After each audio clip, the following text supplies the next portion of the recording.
నిర్మల్ జిల్లా ఖానాపూర్ మండలంలోని సింగాపూర్ గ్రామంలో పెద్దమ్మ తల్లి గత 600 సంవత్సరాల నుండి ఆనవాయితీగా నడుస్తున్న పండుగ కొరకు గ్రామం నుంచి బోనం తీసుకువచ్చి మొదటి బోనాన్ని తల్లికి సమర్పించి గ్రామ మహిళలు గ్రామస్తులు ఒక్క పొద్దులతో బోనాలు వండుకొని పెద్దమ్మ తల్లికి బోనాల నైవేద్యాన్ని సమర్పించి ప్రత్యేక మొక్కులు చెల్లించుకున్నారు. వర్షాలు బాగా పడి పాడి పంటలు సమృద్ధిగా పండాలని, గ్రామంలో అర్హత్ బర్కత్ ఉండాలని గ్రామస్తులు మొక్కులు తీర్చుకున్నారు. ప్రతి 2 సంవత్సరాలకి ఒకసారి ఈ బోనాల పండుగ ఉత్సవాలను ఘనంగా నిర్వహిస్తామన్నారు. ఈ కార్యక్రమం గ్రామ నాయకులు, గ్రామస్తులు, మహిళలు పెద్ద సంఖ్యలో పాల్గొన్నారు.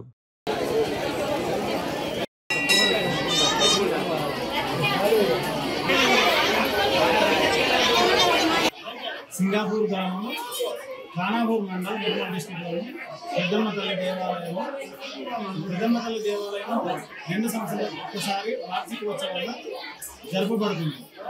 ఇది పూర్వం నుంచి 600 సంవత్సరాల క్రితం నుంచి ఆనవాయితీగా జరపబడుతుంది. ఇక్కడ చుట్టుపక్కల గ్రామాల వాళ్ళు కూడా అందరికీ విలువేల్పుగా సింగాపూర్ పెద్దమ్మ తల్లి అక్కడ విశేషమైనటువంటి అమ్మవారికి కోరిన కోరికలు తీర్చేటటువంటి తల్లి కాబట్టి అందరూ సంపూర్ణమైనటువంటి విశ్వాసంతో ఇక్కడికి వచ్చి మొక్కులు తీర్చుకోవడం, దర్శించుకోవడం.